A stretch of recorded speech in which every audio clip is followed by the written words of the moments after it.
आज Doubtnut app download करें। Doubtnut पर अपने सभी गणित, रसायन विज्ञान, भौतिक विज्ञान और जीव विज्ञान के डाउट्स का करो सफाया। बस प्रश्न की फोटो खींचो, एक ही प्रश्न को क्रॉप करो और तुरंत वीडियो सोल्यूशन पाओ। अभी डाउनलोड करें।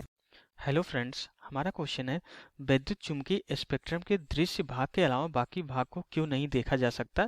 हमें ये क्वेश्चन में पूछा गया है। तो सबसे पहले हम देख लेते हैं हमारा कि विद्युत चुम्बकीय स्पेक्ट्रम क्या होता है। एक्चुअली विद्युत चुम्बकीय स्पेक्ट्रम हमारा जो है विद्युत चुम्बकीय विकिरण के जो है हर प्रकार के प्रकाश के लिए बताता है। हर प्रकार कितने टाइप के विद्युत चुम्बकीय विकिरण हो सकते हैं उसके रेंज के बारे में हमारा उसके प्रसार के बारे में विद्युत चुम्बकीय स्पेक्ट्रम बताता है। तो हमें इसके अकॉर्डिंग हमारा क्या होता है कि हमारा विद्युत चुम्बकीय विकिरण का जो हमारा प्रसार होता है किस तरीके से होता है, अब इसको हम देखते हैं। ओके, तो हमारे यहाँ पे सबसे पहले क्या होता है, हमारा जो यहाँ पे सबसे पहले स्टार्टिंग होता है ये हमारी क्या होती है, यहाँ पे हमारी जो है गामा किरणें होती है। ओके, यहाँ पे हमारी क्या होती है, ये हमारी जो है गामा किरणें होती है। ओके, यहाँ पे हमारी क्या होती है, गामा किरणें। फिर उसके बाद हमारा जो है गामा किरणों का जो है रेंज खत्म होने के बाद हमारे यहाँ पे कौन सी किरणें आती है, एक्स किरणें आती है। ओके, अब इन एक्स किरणों के बाद हमारा क्या हो जाता है कि एक्स किरणें का जब रेंज खत्म हो जाता है तो इसके बाद हमारी कौन सी किरणें आती है, ये हमारी आती है पराबैंगनी। ओके, इसके बाद हमारी यहाँ पे जो है पराबैंगनी किरणें आती है। ओके, पराबैंगनी किरणें। ओके, अब इसके बाद जो है पराबैंगनी किरणों के बाद तब इसके बाद हमारा क्या आता है, तब हमारा जो है विजिबल जो हमारा क्या होता है दृश्य प्रकाश का क्षेत्र आता है।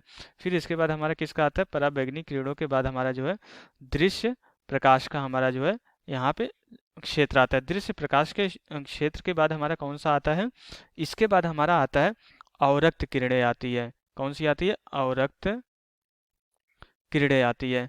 ये हमारे यहाँ पे अवरक्त किरणें आती है। फिर इसके बाद जो है अवरक्त किरणों के बाद जो है हमारा कौन सी किरणें आती है, कौन सा हमारा रेंज आता है, और अवरक्त किरणें के बाद हमारा सूक्ष्म किरण तरंगे आती है। यहाँ पे क्या होता है हमारा सूक्ष्म तरंगे। ओके, फिर सूक्ष्म तरंगों के बाद हमारा कौन सा होता है, ये रेडियो तरंगे यहाँ पे होती है। यहाँ पे कौन सी होती है, रेडियो तरंग।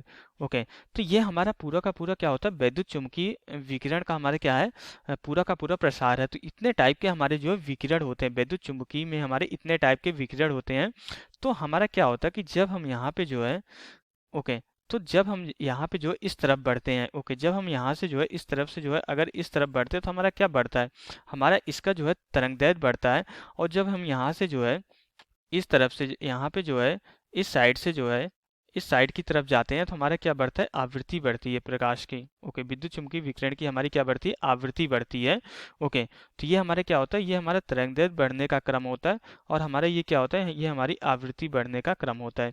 तो हमारा जो दृश्य प्रकाश होता है, हमारा जो है दृश्य प्रकाश हमारा जो है यही दोनों होता है। ओके, हमारा दृश्य प्रकाश का जो रेंज होता है यहाँ पे, ये हमारा दृश्य प्रकाश का क्या होता है, रेंज होता है। हमें इसी की बात की गई है कि हम सिर्फ और सिर्फ इतने प्रकार जो हमारा विद्युत चुम्बकीय विकिरण का जो हमारा स्पेक्ट्रम है, विद्युत चुम्बकीय स्पेक्ट्रम है, उसके किस सिर्फ और सिर्फ इस दृश्य प्रकाश वाले सिर्फ और सिर्फ इस वाले रेंज को ही हम अपनी आंखों से देख पाते हैं और बाकी इतने सारे स्पेक्ट्रम को हम क्यों नहीं देख पाते, इसके पीछे रीजन हमें बताना है। ओके, तो दृश्य प्रकाश में भी हमारा जो है जो सबसे ज़्यादा आवृत्ति किसकी होती है, हमारी जो पराबैंगनी जो है हमारी जो है बैगनी कलर की होती है, और सबसे कम आवृत्ति और सबसे ज़्यादा तरंगदैर्घ्य हमारा किसका होता है, हमारा जो है लाल कलर के प्रकाश का होता है। लाल कलर के प्रकाश का हमारा क्या होता है, सबसे ज़्यादा तरंगदैर्घ्य होता है। और बैगनी प्रकाश का जो है तरंगदैर्घ्य सबसे कम होता है, लेकिन इसकी आवृत्ति सबसे ज़्यादा होती है। और लाल प्रकाश की आवृत्ति हमारी सबसे कम होती है, क्योंकि हमने ऑलरेडी जो है ऑर्डर बता दिया है ये दोनों। ओके, तो क्वेश्चन हमें ये पूछा गया कि हम अपनी आंखों से सिर्फ और सिर्फ यहाँ से जो है बैगनी से रेड इन्हीं जो है 7 कलर को क्यों देख पाते हैं। ओके, बैगनी से रेड तक ही हम क्यों देख पाते, दृश्य प्रकाश के जो है दृश्य प्रकाश क्षेत्र की प्रकाश को ही हम क्यों देख पाते, ये हमें बताना है। तो एक्चुअली इसमें क्या होता है कि हमारी जो आंख होती है ये प्रकाश को लेकर के बहुत ज़्यादा संवेदनशील होती है। आंख हमारी क्या होती है, आंख हमारी अलग अलग प्रकाशों के लिए जो है बहुत ज़्यादा जो है संवेदनशील होती है। ये हमारी क्या होती है, बहुत ज़्यादा संवेदनशील होती है। ओके, तो ये हमारा क्या होता है, बहुत ज़्यादा संवेदनशील होता है। तो इनकी संवेदनशीलता का ही रीजन है हमारा जो है, जो कि हम सिर्फ और सिर्फ दृश्य प्रकाश के क्षेत्र को देख पाते हैं।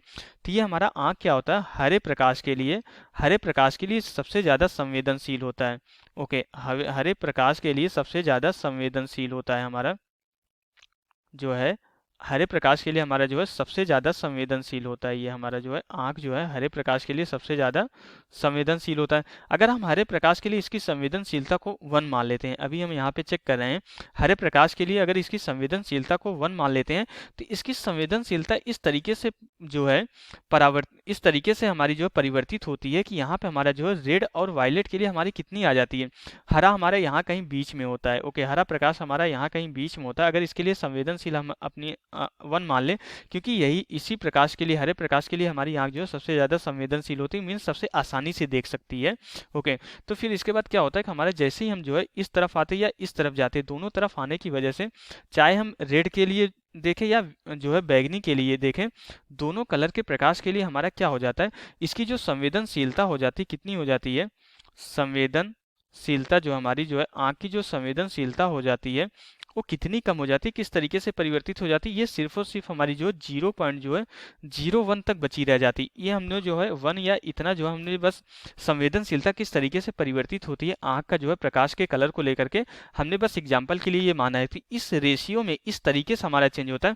हरे के लिए अगर 1 है तो हमारा आर के लिए कितना बच जाता है, सिर्फ और सिर्फ हमारा आर के लिए जो है यहाँ पे जो है 1% बच जाता है। अगर हमारा हरे के लिए 100% है तो जो है हमारा जो है लाल और बैगनी प्रकाश के लिए सिर्फ और सिर्फ 1% संवेदनशील रह जाती है हमारी आंख देखने के लिए। तो यही रीजन होता है कि हमारी इसकी संवेदनशीलता इतनी तेजी से परिवर्तित होती है हमारी आंख जो है प्रकाश को लेकर के। तो यही रीजन होता है कि हम सिर्फ और सिर्फ जो है दृश्य प्रकाश के क्षेत्र को सिर्फ और सिर्फ हम यहाँ से जो है यहाँ तक ही प्रकाश विद्युत चुम्बकीय स्पेक्ट्रम में सिर्फ और सिर्फ दृश्य प्रकाश के क्षेत्र को ही देख पाते, बाकी ये इन सारे किरणों को जो है हम जो है अपने आंखों से नहीं देख पाते हैं। तो यही रीजन होता है हम जो है सिर्फ और सिर्फ दृश्य प्रकाश के क्षेत्र को देख पाते हैं। तो यहाँ से हमारा जो है क्वेश्चन कंप्लीट हो जाता है। Okay, thank you. कक्षा 6 से 12वीं से लेकर नीट, IIT, JEE वो एडवांस के लेवल तक 1 करोड़ से ज्यादा छात्रों का भरोसा। आज ही डाउनलोड करें डाउटनेट ऐप या व्हाट्सएप करें अपने सारे डाउट्स 8400 400 400 पर।